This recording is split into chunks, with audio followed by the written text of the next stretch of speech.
Les enfants aiment dormir sur des chaises. C'est dans la seconde pièce qu'on dort. Il n'y a pas assez de lits dans la cabane qui s'élève à un jet de pierre de la coopérative de pêcheurs. Ma mère a pris 3 chaises pour faire un lit. Elle retourne la première chaise, le siège face au mur, elle place la seconde à l'envers, c'est-à-dire le dossier contre le mur, et la troisième enfin, de nouveau, le siège face au mur. De cette façon, on ne risque pas de tomber, et l'on peut dormir jusqu'à l'aube avant l'arrivée des bateaux. Mon père et ma mère dorment sur le grand lit en compagnie de ma sœur, blottie contre un angle avec une poupée de chiffon. Mon oncle a hissé un matelas sur la table de la cuisine, à cause des scorpions, dit-il. Il dort entre la fenêtre et la porte, juste un peu à gauche de la trappe-mouche qui pend du plafond. Mon père lui a dit de faire attention de ne pas s'y coller les poils, ni el mosquito, et tout le reste. Un rire a secoué la cabane. Moi, je n'ai pas compris ces mots. Je n'ai pas non plus demandé qu'on les traduise. Les mots sont comme des mouches qui s'échappent des lèvres. Les mots se collent sur des choses, et les mots qui n'ont pas de choses restent avec les mouches du ruban qui pendent à côté des genoux menacés de mon oncle. Je pense qu'il faut sûrement attraper les mots pour inventer les choses.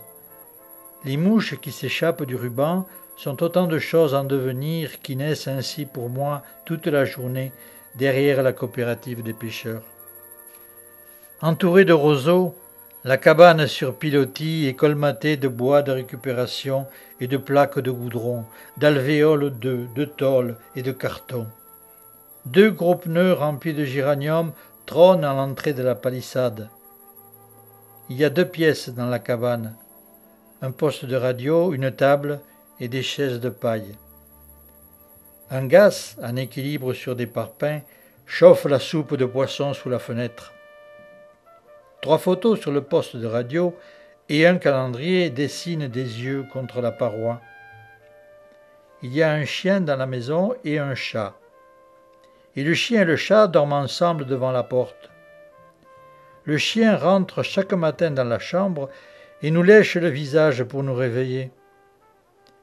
À l'entrée, on doit un rideau de capsules métalliques de bouteilles. Ces vagues tintent comme de petites monnaies lorsque la tramontane souffle. Je marche vers la mer pour la première fois. À travers les roseaux et les buissons d'air, les oiseaux réveillent les arbres en même temps. Un homme me donne la main. Des ombres bougent devant nous et nous rattrapent inlassablement dans la pâleur. J'ai peur de mon ombre comme un chien et je me retourne pour la mordre. Mon père me donne la main de plus en plus fort. Soudain on respire l'odeur des sardines et l'on voit le soleil qui sort derrière les barques. Puis on entend la mer. On l'avait entendue déjà depuis longtemps, mais maintenant elle vient dans toute sa puissance. Je lâche la main de mon père et je me mets à courir vers son bruit et sa couleur. Puis mon père se met à crier « Arrête! Reviens !» Mon père saisit mon bras juste avant que je ne touche la salive qui recouvre le sable. Il me crie « Ne touche pas la mer !» Puis il me prend dans ses bras pour regarder la mer qui avance sur nous. Nous contemplons ensemble, sans le savoir, quelque chose plus loin que la mer. Un vieux chiffon, une île, il n'y a pas de bateau, il n'y a pas d'oiseaux. On n'entend plus vraiment que le bruit de la salive sur la terre. Une boule de salive s'enroule dans ma gorge et mon père me dépose sur le sable. Je sens le retirement infini de la mer entre mes doigts de pied. Mon père se met à genoux à mes côtés. Il serre mes mains entre les siennes et lentement il se met à parler pour lui seul. Je ne comprends pas de suite ce qu'il dit. Nous étions 2000. Alors il répète. Nous étions 2000, entourés par les barbelés. J'entends aussi une respiration, la sienne, nos 2 respirations, puis la respiration de quelque chose d'autre qui respire sous le sable. Mon père me prend par les épaules, me retourne vers lui et me dit « Ici des soldats nous gardaient, montés sur des chevaux. » Je comprends les mots. Des barbelés, j'en avais vu déjà à l'entrée du village. Je sais aussi ce que sont des soldats, j'en ai vu.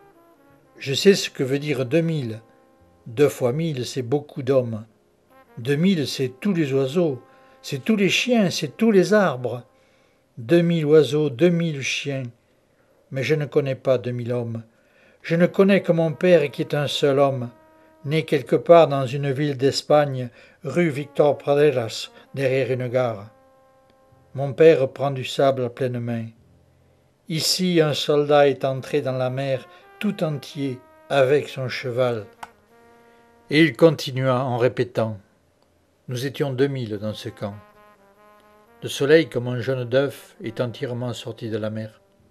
La salive, en nous embrassant les pieds, vient cracher sur nos cuisses. Le jaune est devenu plus rouge au-dessus de l'horizon. L'air se sépare de l'eau, et des oiseaux sont en train de naître dans l'air et ne savent pas encore voler. Mon père dit « Écoute, on va entendre la mer. » Les coquillages sont les os brisés des hommes. Je ramasse ce qui m'appartient de la mort contre la mort, et je vois des portes sur la mer qu'on ouvre avec des cheveux de femme. Je vois encore des hommes enfoncer des miroirs dans la mer pour qu'elle se regarde comme un dimanche. Les coquillages sont les dents de lait du soleil qu'il perd sur le monde tous les soirs en mourant. Toute la journée j'ai l'âge du soleil. Je ramasse un coquillage et je l'écoute pour voir s'il est plus fort que la mer. Je dis à mon père, j'ai entendu une autre mer. Le coquillage entend la mer et aussi les choses secrètes du monde. Le coquillage est aussi une oreille arrachée du soleil. Ce coquillage était là quand mon père était 2000, et cet oiseau, et ce chien qui aboie derrière lui, et aussi ce papillon dentelé battant des ailes sur une boîte de conserve rouillée. Un peu plus haut, le soleil est devenu un jaune d'œuf encore plus rouge dans le ciel. Je vois passer un bateau, puis 2 bateaux. Le bleu devient très loin dans la mer. Nous étions nus, et les soldats nous menaient ici chier nos dysenteries. Je savais ce qu'était la dysenterie. J'avais eu mal au ventre et cela avait duré plusieurs jours. Cette plage était notre chiotte, et c'est la mer qui nous lavait les fesses. Imagine, 2000 culs gardés par les soldats. Je regarde la mer que j'écoute dans le coquillage. J'entends aussi les mots de la cabane échappés de la trappe-mouche qui deviennent des choses devant moi comme les mots de la mer et les choses de la mort. Soudain je vois dans le coquillage un homme nu, accroupi dans la mer. Je vois aussi un soldat et puis des charrettes sur lesquelles on entasse ceux qui sont morts dans la nuit. Et puis aussi d'autres hommes accroupis dans la mer et d'autres soldats. Je me baigne. Demain aussi j'irai me baigner. Cela fait 3 jours que je me baigne. Puis la mer est tombée dans sa fosse de plumes blanches. La mer s'enfonce dans la mer, elle s'enfonce dans l'oiseau, elle s'enfonce dans le ciel. Je la regarde qui creuse un tunnel dans la lumière. Cela fait 3 fois que je me baigne. Plus tard, je dis à ma mère dans la cabane, « Mon père, il était 2000 et chiait dans la mer, gardé par des soldats. » Et ma mère a dit à mon père, « Qu'as-tu raconté à cet enfant ?» Et mon père a répondu, « Rien, je ne lui ai rien raconté. » Plusieurs mers plus tard, 20 mers plus tard, je me suis retourné. 20 ans après. Aucun homme ne m'accompagne et j'écoute la plage. Dans mon dos, 2000 fantômes avec des bérets à la main marchent encadrés par des soldats. J'enjambe les corps, les postes de radio, les chaises blanches et les châteaux de sable. Puis les serviettes de bain se sont vidées de leur corps et des monceaux de lunettes noires s'entassent sur le sable comme les squelettes d'yeux qui n'auraient jamais rien vu. Je trébuche maintenant contre les fantômes des soldats et les sabots coupés de leurs chevaux. Au milieu des drapeaux et des pantalons abandonnés, je fixe sur le manche d'un parapluie une vieille photo. Je vois le cercueil de mon père qui s'enfonce dans le cimetière de terre Cabade à Toulouse. Maintenant je suis plus vieux que lui, et je pense que je peux être son père depuis qu'il est mort. Mon père, devant le ciel, m'avait donné les chiottes les plus belles du monde. L'espoir a ses fausses aisances comme le désespoir, et la mer est belle devant moi. Sa salive de bête bleue continue à me lécher les jambes.